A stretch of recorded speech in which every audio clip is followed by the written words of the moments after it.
आणि आता महत्त्वाच्या सर्व घडामोडींचा वेगवान आढावा घेऊया महाराष्ट्र लाईव्ह मधून। वर्षा बंगल्यावर मुख्यमंत्री आणि दोन्ही उपमुख्यमंत्र्यांमध्ये बैठक पार पडली। तिन्ही नेत्यांमध्ये वर्षा निवासस्थानी 1.5 तास खलबत झाली। जरांगेंना मुंबईत येण्यापासून रोखण्यासाठी बैठकीत विशेष रणनीती ठरल्याची माहिती सूत्रांनी दिली आहे। जरांगेंच्या आंदोलनाआधी सरकार महत्त्वाचा निर्णय घेण्याची शक्यता असल्याचं सूत्रांनी सांगितलंय। 29 ऑगस्टला मनोज जरांगे हे मुंबईला येण्यासाठी निघणार आहेत। मुंबई महापालिकेच्या निवडणुकीसाठी 227 प्रभागांची प्रारूप रचना प्रसिद्ध झाली असून सदस्य संख्या ही 227 इतकीच राहणार आहे। प्रत्येक प्रभागात सुमारे 45 ते 65 हजार लोकसंख्या निश्चित करण्यात आली आहे। 2017च्या निवडणुकीच्या तुलनेत काही प्रभागांमध्ये किरकोळ बदल झालेत। नागरिकांना 4 सप्टेंबरपर्यंत दुपारी 3 वाजेपर्यंत हरकती आणि सूचना नोंदवता येतील। यासाठी महापालिका आयुक्तांचे निवडणूक कार्यालय तसंच मुंबईतील 27 प्रभाग कार्यालयांमध्ये व्यवस्था करण्यात आली आहे। 2017च्या निवडणुकीत 227 प्रभाग होते। यामध्ये अगदी काही प्रमाणात प्रभागांमध्ये थोडेफार बदल करण्यात आले असल्याची माहिती आहे। कल्याण डोंबिवली महापालिकेची प्रारूप प्रभाग रचना ही निवडणूक आयोगाने जाहीर केली आहे। तब्बल 31 प्रभागांच्या 122 जागांसाठी प्रारूप प्रभाग रचना जाहीर करण्यात आली आहे।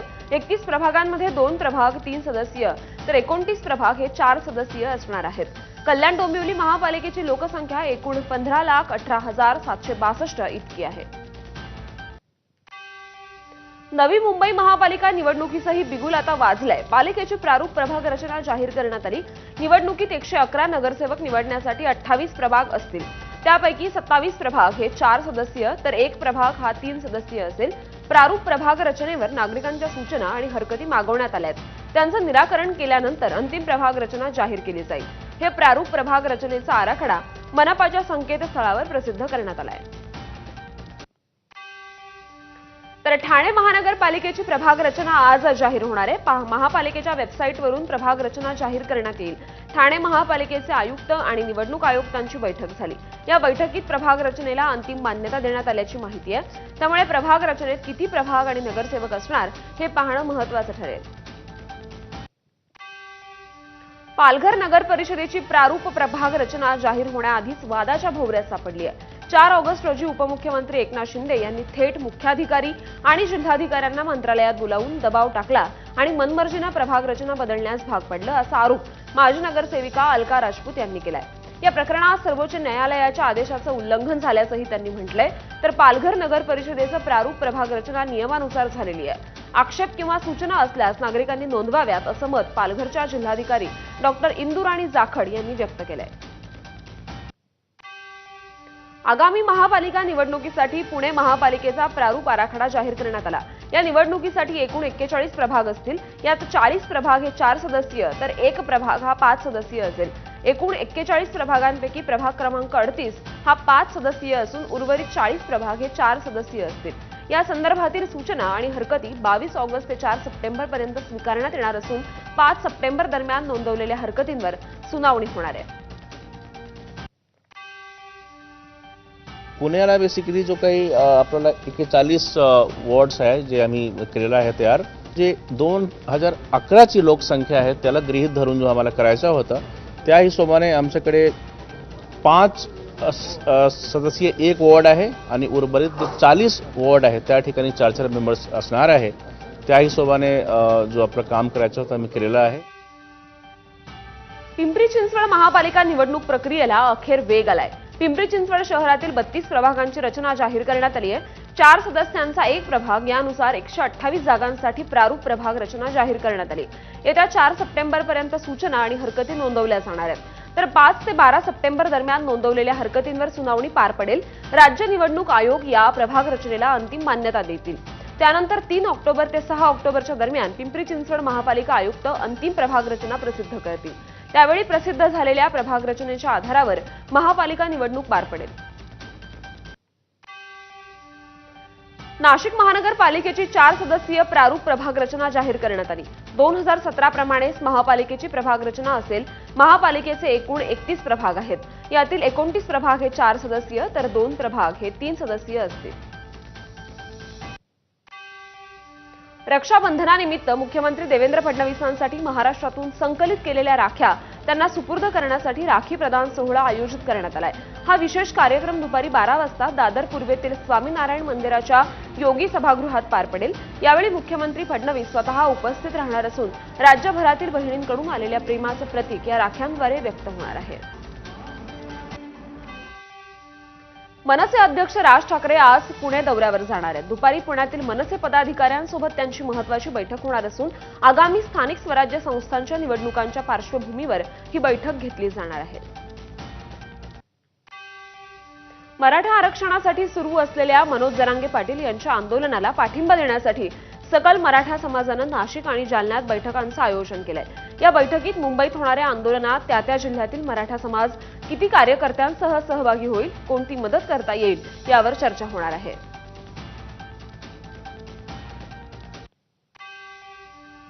बीडमध्ये ओबीसी आरक्षण बचावाच्या पार्श्वभूमीवर ओबीसी समाजाची महत्त्वपूर्ण बैठक होणार आहे। या बैठकीला ओबीसी नेते लक्ष्मण हाके आणि नवनाथ वाघमारे उपस्थित राहणार असून समाजाच्या हक्कांसाठी पुढील आंदोलनाची दिशा ठरवली जाण्याची शक्यता आहे। बैठकीत काही ठोस निर्णय घेतले जातील अशी अपेक्षा व्यक्त केली जाते। महाराष्ट्रात सध्या त्रिदेवाचं म्हणजेच ब्रह्मा विष्णू महेशाचं सरकार आहे असं वक्तव्य राज्य महिला आयोगाच्या अध्यक्ष रुपाली चाकणकर यांनी केलंय। राज्य महिला आयोग आणि राष्ट्रीय महिला आयोगाच्या वतीनं देश पातळीवरच्या महिला परिषदेचं मुंबईत आयोजन करण्यात आलं। त्या चाकणकरांनी महायुती सरकारचं कौतुक करताना शब्दसुमनं उधळली। त्यावेळी त्यांनी मुख्यमंत्री देवेंद्र फडणवीस आणि उपमुख्यमंत्री एकनाथ शिंदे आणि अजित पवारांना त्रिदेवांची उपमा दिली आहे। महाराष्ट्र में हमारी सरकार त्रिदेव की सरकार है, ब्रह्मा विष्णु महेश की सरकार है और मुझे ऐसा लगता है इस ब्रह्मा विष्णु महेश की सरकार में हमारे देवेंद्र जी बहुत अच्छी तरह से हमें सहयोग कर रहे हैं। एक नन्ही सी लक्ष्मी है जो लाडली बहन की वजह से हर घर में खुशियां फैला रही है। इसीलिए अदिति ताई आपका भी फिर से एक बार मैं धन्यवाद देना चाहूंगी। वाशीतील विष्णुदास भावे नाट्यगृहात वनमंत्री गणेश नाईक यांच्या जनता दरबारात महापालिका उपायुक्त संघरत्ना खिल्लारे यांना भावनिक प्रसंगात रडू कोसळलं। मनसेनं यावर प्रतिक्रिया देत हे भूषणावह नसल्याचं म्हटलंय। काही महिन्यांपूर्वी महापालिका शाळेच्या सहलीत 14 वर्षीय आयुष सिंग याचा मृत्यू झाला होता। यानंतर मनसेनं चौकशीची मागणी केली होती। त्यामुळे सहल आयोजित केलेल्या ठेकेदाराचं बिल थांबवलं होतं। हे बिल देण्यासाठी भाजपचे पदाधिकारी संघरत्ना खिल्लारे यांच्यावर दबाव आणत असल्याचा आरोप मनसेनं केलाय। एका मुलाचा मृत्यू झालाय सहली दरम्यान, त्याची चौकशी पूर्ण झालेली आहे म्हणून बिलाचा तगादा कंत्राटदार लावतोय आणि त्याच्यासाठी तो मुद्दा घेऊन सन्माननीय गणेश नाईक साहेबांकडे लोक येत आहेत, त्यांचे नगरसेवक येत आहेत आणि शिक्षण उपायुक्त रडतात। हे चित्र नवी मुंबईसाठी आणि नवी मुंबईकरांसाठी निश्चितच शोभनीय नाही। बेस्ट पतपेढीच्या निवडणुकीतील पराभवाची जबाबदारी स्वीकारत सुहास सामंत यांनी पदाचा राजीनामा दिलाय। सुहास सामंत हे ठाकरेंच्या शिवसेनेचे बेस्ट कामगार सेनेचे अध्यक्ष असून त्यांनी उद्धव ठाकरेंनी पत्र पाठवून राजीनामा दिलाय। बेस्ट पतपेढीच्या निवडणुकीत ठाकरेंची शिवसेना आणि मनसे युतीत लढूनही त्यांना मतांचा भोपळा फोडता आला नाही, तर दोन्ही ठाकरेंच्या उमेदवाराचा पराभव करत भाजपच्या शशांक राव यांचा विजय झालाय। माजी मुख्यमंत्री पृथ्वीराज चव्हाण यांच्या निकटवर्तीयांवर दुहेरी मतदानाचा आरोप सध्या होतोय।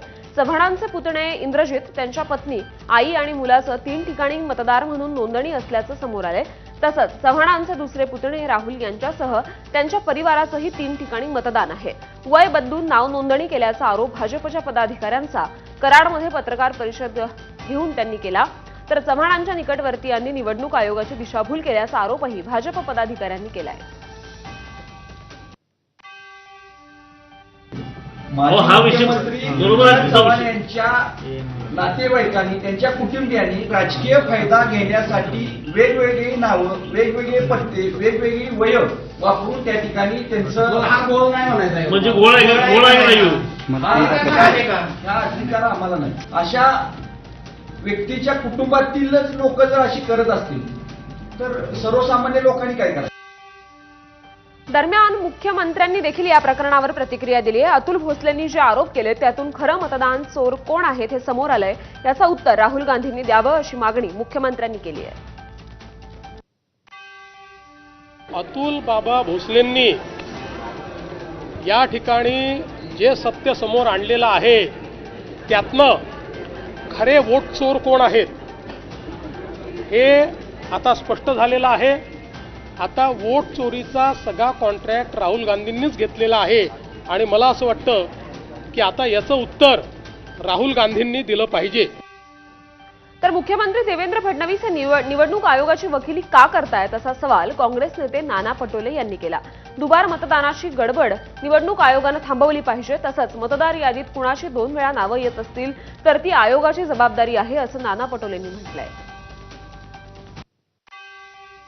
पृथ्वीराज चव्हाणांच्या परिवारातल्या 4 लोकांची नावं हे डबल टिबल आली असेल तर ही जबाबदारी निवडणूक आयोगाची आहे. आणि म्हणून आम्ही वारंवार सांगतोय की निवडणूक आयोग या पद्धतीचा ही जी गडबड चालती आहे ही गडबड निवडणूक आयोगाने थांबवली पाहिजे. मतचोरी विरोधात आवाज उठवणाऱ्या गांधींच्या काँग्रेसची पिलावळीनंच त्यांच्या मतदारसंघातील मतदार यादीत घोळ केल्याचं उघड होतंय. गांधी घराण्याचे निष्ठावंत आणि राहुल गांधींचे विश्वासू असलेले पृथ्वीराज चव्हाण यांना मतचोरी विरोधी समितीमध्ये सामील करून काँग्रेसनं चोराहाती चाव्या दिल्या असा घणाघात भाजप प्रवक्ते केशव उपाध्यांनी केलाय.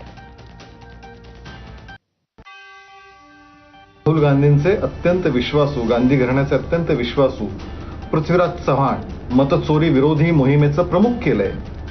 त्यांच्याच मतदारसंघामध्ये अनेक धांदल्या, डुप्लिकेट मतदार नोंदणी, एकाच वेळी 2-2, 3-3 एकाच जणाचे 2-2, 3-3 ठिकाणी नोंदणी होणं, हे सगळं समोर येतंय. तिथले आमदार अतुलबाबा भोसले यांनी हे उघडकीस आणलंय. आणि या बातम्यांसोबतच महाराष्ट्र लाईव्ह मध्ये एक छोटासा ब्रेक. बघत रहा एबीपी माझा.